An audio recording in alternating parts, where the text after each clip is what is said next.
بہت کچھ ہوا تھا. تو وہی بات ہے جی کہ انہی چیزوں کو پھر پروموٹ کرنے کے لیے اس طرح کے کلپس جان بوجھ کر وائرل کروائے جاتے ہیں. اس کو بولتے ہیں ذہن سازی.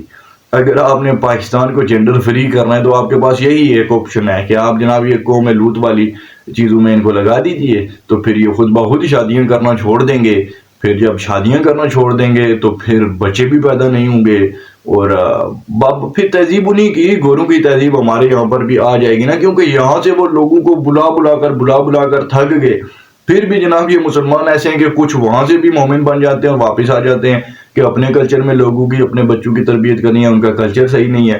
اور ویسے بھی 24-25 کروڑ لوگ ہیں پاکستان کے اندر, تو آپ 25 کروڑ کے آپ ذہن سازی آپ ان کو کہیں اور لے جا کر تو کر نہیں سکتے. تو لہذا بہتر کیا ہے کہ یہیں پر انہی میں سے لوگ اٹھا کر ان کی ذہن سازی میں لگا دیے جائیں. وہی ہو رہا ہے. اور آپ دیکھیے کہ بہت سارے لوگ فین ہیں اب ان کے لیے یہ چیز اب نارمل ہو گئی ہے.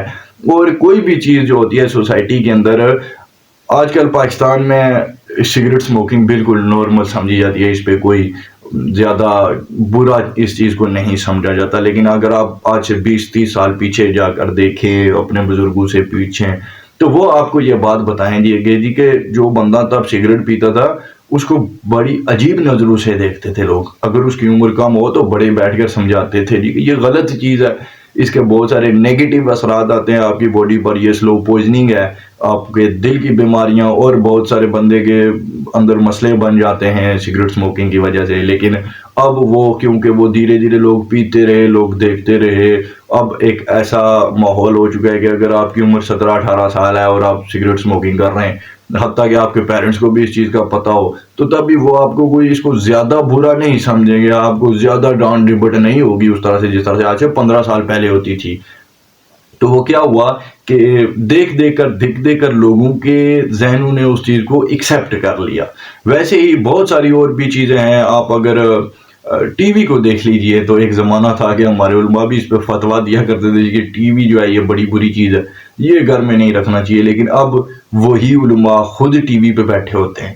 اس طرح کی کیمرے کو آپ دیکھ لیجئے, کسی زمانے میں مولانا فضل الرحمان صاحب کا بھی فتویٰ کہ تصویر بنانا جناب علی بنوانا حرام ہے اسلام میں, اور اب مولانا صاحب جناب خود پورے ماڈل بن کے تصویریں بنوا رہے ہوتے ہیں. تو وہ بات ہے, جو چیزیں آپ دیکھتے رہتے ہیں وہ پھر آپ کے لیے نارمل ہو جاتی ہیں. آپ کوئی بھی چیز جو آپ کو عجیب لگتی ہے آپ اس کو 50-60-70 ٹائمز ریپیٹ کر لیں, اس کو دیکھ لیں, وہ آپ کے لیے بالکل نارمل ہو جائے گی. آپ کو کوئی کام, اگر آپ کو جاب کر رہے ہیں, پہلے دن آپ کو بہت ڈیفیکلٹی ہوگی اس میں, لیکن آپ 2 مہینے وہاں پر گزار لیں گے, اس کے بعد چیزیں آسان ہونا شروع ہو جائیں گی. اب چیزیں آسان نہیں ہوتی ہیں, آپ کا دماغ ان چیزوں کو ایکسیپٹ کر لیتا ہے. تو سیم وہی اسٹریٹجی ہے یہاں پر بھی. اس قدر ایسے کلپس وہ آپ دیکھتے تھے, کبھی حریم شاہ جناب ادھر ہوتی تھی پرائم منسٹر کے آفس میں, وہ لاتے مار کر دروازے کھولتی تھی پرائم منسٹر کے ہاؤس کے, میں آفس کہہ گیا سوری, وہ پرائم منسٹر کے ہاؤس میں. تو ایسی اور بھی بہت سارے ہمارے لیڈرز ہیں. پی ٹی آئی کی میں بات کروں کہ جن کے کلپس کافی زیادہ وائرل بھی ہوئے تھے, اور آپ کو پتہ ہے کہ بہت سارے ایسے ویڈیوز ہیں جو کہ بڑے گھر نے خود جان بوجھ کے وائرل نہیں کی. اور وہ کیوں نہیں کی؟ اسی لیے نہیں کی کیونکہ ان کو پتہ ہے کہ ان چیزوں سے لوگوں کی ذہن سازی ہونی ہے, لوگوں نے پھر ان باتوں کو نارمل لینا شروع کر دینا ہے جو کہ ایکسیپٹیبل نہیں ہے پاکستان کے اندر, یا ہماری جو سوچ ہے جہاں پر ہم اپنے ملک کو, اپنے کلچر کو لے کر جانا چاہتے ہیں. تو ہم تو ان سے جناب وائس ورثہ ہماری تھنکنگ ہے, جو بھی ویسٹ سوچ رہا ہے اس کے ہمارا تو بالکل الٹ ہے اس کے, کہ ہم تو شریعت کو واپس لانا چاہتے ہیں اپنے ملک کے اندر. اس طرح کی باتیں ہو رہی ہوتی ہیں. وہ الگ بحث اپنی جگہ پر ہے کہ وہ لانی چاہیے نہیں لانی چاہیے, یا ممکن بھی ہے یا نہیں ہے, وہ باتیں الگ ہیں. لیکن میں یہ بات کر رہا ہوں کہ جو ہماری سوچ ہے, جو ہمارے بڑے سوچ رہے ہیں کہ اس ملک کی عوام کو کس طرف لے کر جانا ہے, میں وہ چیز کی بات کروں گی. تو اس لیے وہ ویڈیوز بھی پھر جان بوجھ کر وائرل نہیں کی گئی تھی. عمران خان صاحب خود ٹی وی پر آ کر کہتے ہیں کہ میں ایک پلے بوائے تھا. تو آپ دیکھ لیجیے کس طرح کی باتیں کر رہے ہوتے ہیں. ان کو وزیر اعظم کیوں بنایا گیا تھا, ان کو لوگوں کے دلوں کی دھڑکن کیوں بنایا گیا, ان پہ اتنا پیسہ کیوں انویسٹ کیا گیا, کبھی بیٹھ کر آپ سوچئے گا.